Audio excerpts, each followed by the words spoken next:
What's up everybody? Welcome to the Stocks channel. My name is Cory and today we see a continuation of the selling ever since we broke through the macro level bull trend line from yesterday. So will this selling continue and how low will we possibly go? First up, let's take a look at the S&P 500 SPY ETF. So let's crack open this chart. See what's going on in the stock market today. Alright, so today on SPY we were down 1.04% and it does look like SPY is trending down towards that support level at 450. And this really should be no surprise because yesterday we did break and close below our support trend line. And remember, this support trend line is a macro bull support level that goes all the way back to the bull run that started in October of 2020. So this is not a price action breakdown that you just want to completely ignore, because remember, the trend is your friend until the end, and now we may be seeing the end of this trend. 2 days closing below that level could be a very good indication that this market is starting to roll over. And I've said this many times before, but 2022 is going to be a very different stock market. And if you just recently started in the last couple of years, you really haven't seen a lot of market conditions that could really be painful. And you could see things that are multi-month bear markets that could absolutely destroy you. So take this market seriously and take a second to look at your trading plan and make sure you have great risk management. And like I've said before, you really shouldn't be messing around with options if you're not a profitable trader. If you can't stay profitable by trading shares, you should definitely not be trading options. And even if you can be profitable trading shares, there's no guarantee you'll be profitable trading options. I know a lot of you like trading options, but this is not one of those markets you want to just blindly buy the dip and just hope your call options are going to make a lot of money in a week. So respect the fact that this trend is breaking down and we could be going into a completely different market condition. So to the downside, we have one last support level on SPY at 450, and below this level, we're very likely going to start closing these gaps below. Remember back when these gaps opened up back in October of 2021, I said those gaps will likely not get closed until the next stock market correction. And this very clearly looks like it's starting to be a significant correction. Even though we do have this time element, we will need to hold above 450 for the correction through time to play out. If we break down below 450, you're more than likely going to see that correction through price, with the support levels below at 447,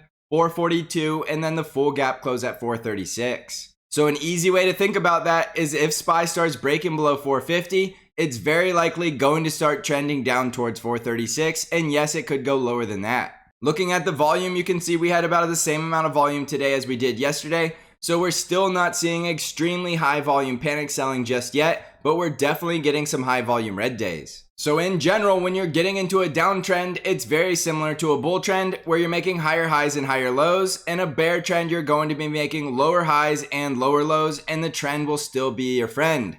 So don't fight the trend, which is clearly starting to head down into a downtrend. So you shouldn't be getting overly bullish until we can easily start seeing a bullish breakout and starting to get a bullish trend yet again. So right now, I think you need to start giving all of the benefit to a downtrend because we are getting lower highs and lower lows. And as I told you before, we're breaking through the macro level support trend line. This by far is the most critical price action to pay attention to because we're below the support trend line that we needed to maintain above to hold on to that macro level bull market. So if we can reclaim this trend line and see price action getting back above this level and then breaking out above our resistance trend line and starting to see SPY back above 472, that will be the only scenario that I think you should start getting bullish on SPY. If you see price action coming up to the resistance trend line, and that level will be right around 464, and starting to get rejected and taking out the lows at 450, this is exactly the type of market you don't want to be getting bullish in because it will be trending lower. You can clearly see price action that would get rejected at 464 will be a lower high, and then taking out 450 will be another lower low, and again will continue to trend down towards 436. So as far as calling a bottom in this market, right now I would pay attention to the bottom possibly being at 436 if and when we possibly get there. So you're essentially looking for SPY to trend towards 436 on a break below 450, and you're getting a lot more bullish if SPY can start to break out back above 464 and start closing back above 472. So your critical resistance levels will be 462, 464, and 472, and critical support is essentially just this 450 level because below that you're going to 447, 442, and then 436. So just protect yourself to the downside because there could be more of it coming, and remember, nothing happens in a straight line. We could easily see a volatile trip to the downside that looks just like this, and that's still a downtrend that you want to respect. Just because we have some bullish price action doesn't guarantee that the bear trend is over, so respect the fact that the price action is forming lower highs if you see a scenario like this, and don't get bullish until you see that bullish breakout. Jumping over to the triple Qs, you're going to see a very similar story as SPY, with the price action breaking down below that trend line for the second day in a row, and price action was down 1.1% today, and we did close below 368. So the next support level on the triple Qs is actually going to be the 200 simple moving average, which is sitting right here at 365.3. So if the triple Qs break below the 200 simple moving average, you'll be looking for support at 363 and the gap close at 360. And just like I told you on SPY, that is definitely a level you want to pay close attention to. We know gaps typically get filled, and if we're going through a correction right now, it's more than likely the price action is trying to go down there and close that gap. It doesn't guarantee the gap will get filled, so you still need to follow the price action. And just like I said on SPY, nothing happens in a straight line. So there's still going to be the possibility that we bounce off the 200 simple moving average, get rejected at the resistance trend line, which would be another lower high, which is right around 378 to 379. And then we could come down there to close that gap at 360. So make sure you're following price action, because you don't want to blindly assume the 200 simple moving average has to hold up as support. There's still the possibility we come down to 363 or the full gap close at 360. Or we'll bounce off, form a lower high, and then go close the gap later. Now the bullish breakout on the triple Qs will be back above the resistance trendline level right around 379, and then breaking back above 383 and then 386. Back above 386 will be looking a lot more bullish, and then we will likely see a quick trip to test the resistance trendline right around 401. So just like with SPY, these are lower highs and lower lows, and we're breaking through the macro level support trendline. So you will want to get a lot more cautious, because there is the possibility this bull market is trying to roll over and die. Don't just assume it has to go down in a straight line. Just like I said, there's going to be multiple bounces along the way, and those will be bear traps and bull traps alike. So make sure you have a very strict plan and you're sticking to it. On the Dow Jones, we were down about 1% today, and we did see the Dow Jones starting to close some of this gap below, but the gap doesn't fully close until we get down to about 349.6. You can see the Dow Jones closed way below the lower Bollinger Band, so it is possible we see a bounce from here,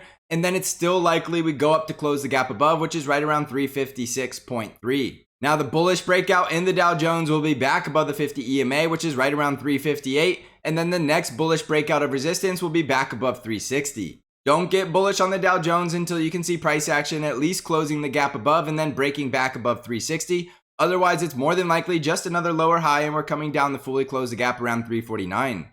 Below 349, we have strong support at 344, and below 344, you're looking for a retest of the lows right around 340 to 341. So you can clearly see the markets are going through a correction, and we do have that time element. So if we're going to see that full-blown correction through price, we're going to see it very soon. In the Russell 2000, we were down 1.63% today, and we do see the Russell 2000 getting to that support level right around 205.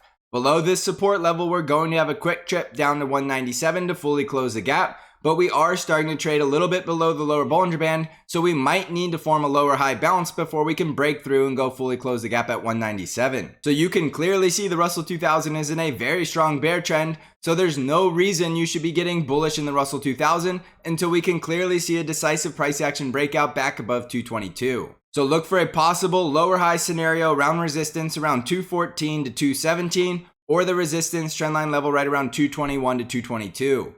If we get rejected from resistance, look for a breakdown below 205 and then the support at 197. On the Arkk ETF, we were down 1.5% today, and we are closing back below $78 for the second day in a row, so it looks more and more likely like Arkk is going down to that support level at $70. This is a very strong bear trend, and this is definitely a bear market, so don't get bullish on Arkk until it can at least break back above 91, and more than likely I would wait to get bullish until price action breaks back above 99.